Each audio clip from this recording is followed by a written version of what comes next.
de respect, bien sûr, du gouvernement en place, du président de la République, du Premier ministre et des institutions qui nous dirigent, qui vous dirigent et sous les instructions desquelles, finalement, je me trouve lorsque je suis au Sénégal. Nous sommes tous des légalistes. Ceci ayant été dit,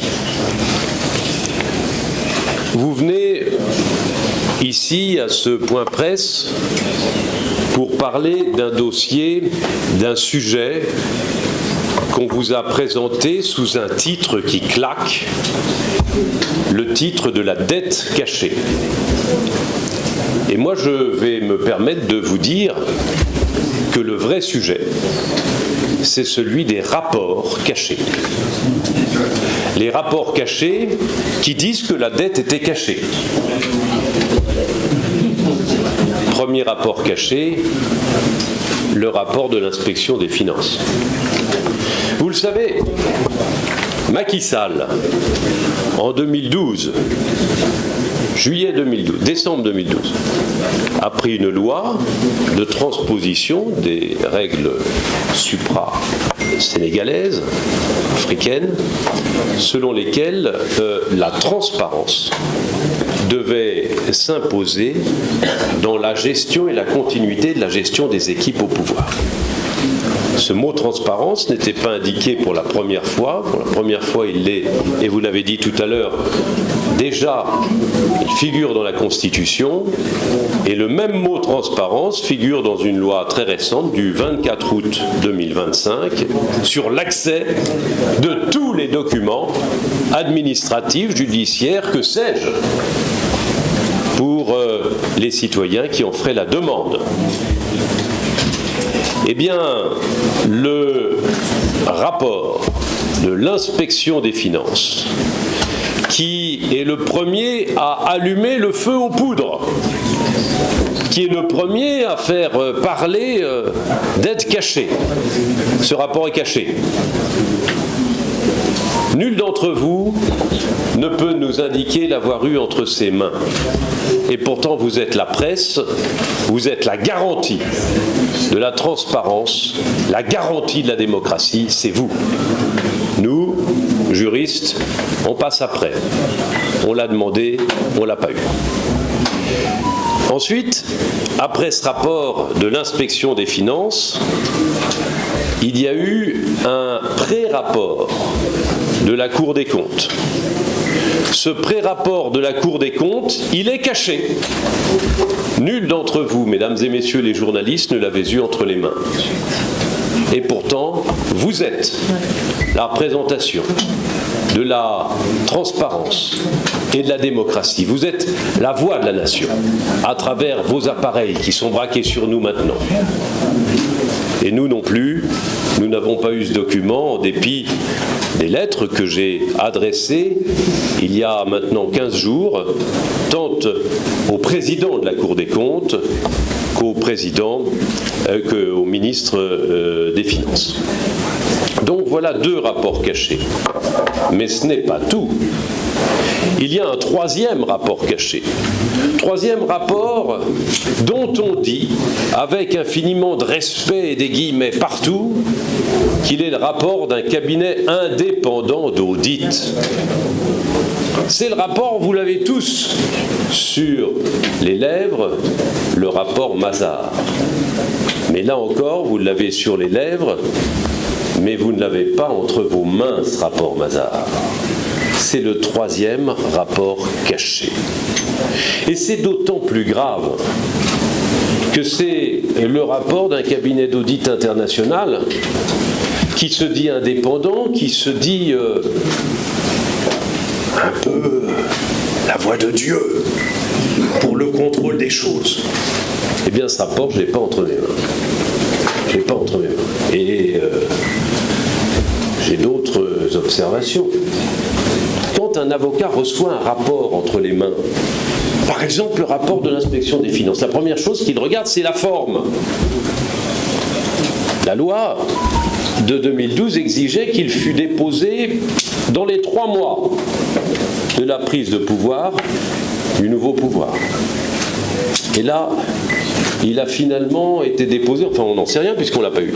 On nous dit qu'il aurait été déposé 6 mois plus tard, donc il y a déjà un vice de forme. Vous savez que le respect de la forme est la garantie du fond et de son intégrité. Sur le rapport de la Cour des comptes, la première chose que j'aurais regardée, là encore, c'est la forme. Qui l'a signé ? Et j'apprends aujourd'hui par des indiscrétions, mais je ne l'ai pas, ce rapport, qu'il n'aurait pas été signé par l'Assemblée plénière, mais seulement par une des chambres. En tout cas, la certitude, nous l'avons par le rapport finalement définitif dont on a eu connaissance. Là encore, problème de forme. Vous me direz, on s'en fiche des signatures. Je vous répondrai non. Parce que si toutes les signatures ne figurent pas, ne serait-ce pas la raison d'imaginer que certains signataires auraient refusé de signer ? Et quid pour le rapport Mazars ? A-t-il été signé par les associés Mazars au Sénégal ? D'ailleurs, la première chose que je me poserais, si j'avais ce rapport entre les mains, est-ce qu'un appel d'offres a été soumis pour que les principaux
définir les mots.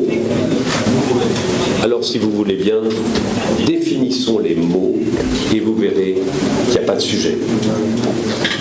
Le premier mot, c'est le mot dette. Qu'est-ce qu'une dette ? Au niveau de l'État, en finances publiques, en comptabilité publique. Une dette, c'est l'émission de papier, comme on dit. L'État émet des papiers obligataires qui sont pris sur le marché à un taux qui dépend des agences de notation, tout le monde sait ça. Mais est-ce que on peut considérer que, tiens, parmi vous, en fin de mois, parmi nous, il nous arrive d'être dans le rouge bancaire. Et là, la banque, parce qu'elle sait qu'on a un salaire qui tombe tous les mois, nous fait une avance, une facilité. On vit à crédit quelques jours, et quand le salaire tombe, quelques semaines plus tard, ça éponge. Eh bien, pour l'État, c'est pareil. Quand il vit à crédit quelques jours, quand les banques lui font une facilité de paiement, est-ce que c'est de la dette ou non ? Grande question.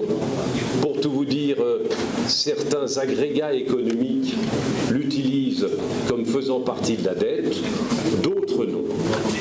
Et évidemment, ce n'est pas le même poids de la dette si on les met dedans ou pas. Autre mot qu'il faut définir, la dette publique. C'est quoi la dette publique ?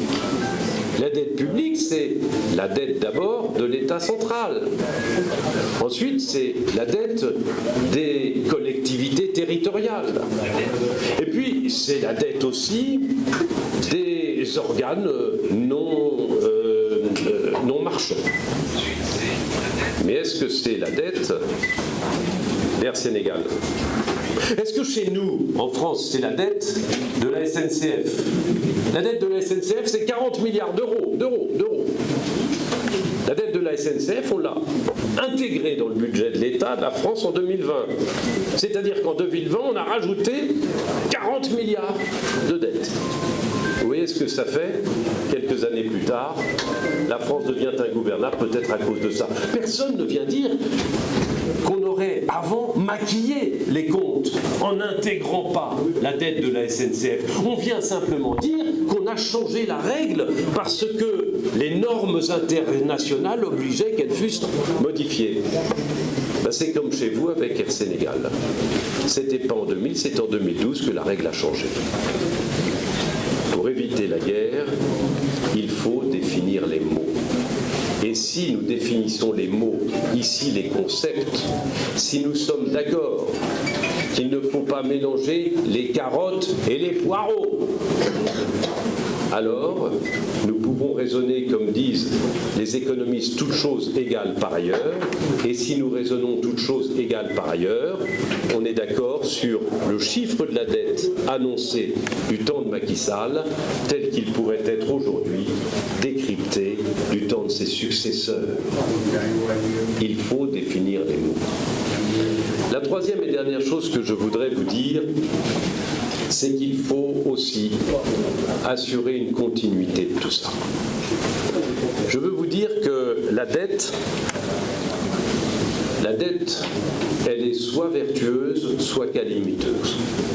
La dette, elle est vertueuse, y compris quand c'est 100% du PIB, y compris même quand c'est 120% du PIB. Au Japon, c'est 200, aux États-Unis, c'est 500, en France, c'est comme vous, 120. Elle est vertueuse quand il y a de la croissance. Chez vous, il y a de la croissance. Chez nous, il n'y en a plus. Chez vous, il y a de la croissance. Sous Macky Sall, le PIB a été multiplié par 2. Il aurait été, c'eût été une mauvaise politique que de ne pas augmenter ce potentiel de croissance par le coefficient multiplicateur de la dette vertueuse. Et c'est ce qu'il a fait. Le problème, c'est lorsque la dette est toujours là et qu'il n'y a plus de croissance, ou qu'il y a moins de projection de croissance pour les mois qui viennent. Et alors c'est une catastrophe et la dette n'est plus vertueuse, elle devient un boulet. Mais si on se situe dans la lignée d'une grande continuité du développement au Sénégal, et si on a confiance aux Sénégalaises et aux Sénégalais, aux ressources qui sont les vôtres, au pétrole, au gaz, à la puissance de l'Afrique pour les années qui viennent, qui va dépasser notre vieille Europe, alors on peut se dire qu'il n'y a aucun problème concernant la dette. Le problème, ce serait si on arrêtait tout pour faire des procès aux prédécesseurs. Ce que je veux dire au nom du président Macky Sall, c'est qu'il est important, c'est de respecter les anciens. Ce qui est respecter les anciens, c'est comme construire une maison, nouvelle administration, nouveau président, nouveau suffrage universel qu'on respecte tous. Ben, il rajoute un étage. Et il ne faudrait pas qu'en rajoutant cet étage, on veuille démolir l'étage du dessous ou les fondations, parce qu'alors tout s'écroulerait. Si on respecte ce qui a été fait avant, par strates, et c'est ainsi l'histoire de l'humanité aussi, alors on peut monter très haut, très vite et très bien. Et c'est la raison pour laquelle on est ici pour dégoupiller ce mauvais problème de dette cachée et vous dire qu'en réalité, il s'agit de rapports cachés, il s'agit de mauvaises lunettes de lecture et que si on peut se rassembler autour de ce en quoi nous croyons, juridiquement, factuellement et comptablement, il n'y a pas de problème de dette cachée au Sénégal. Merci. Merci.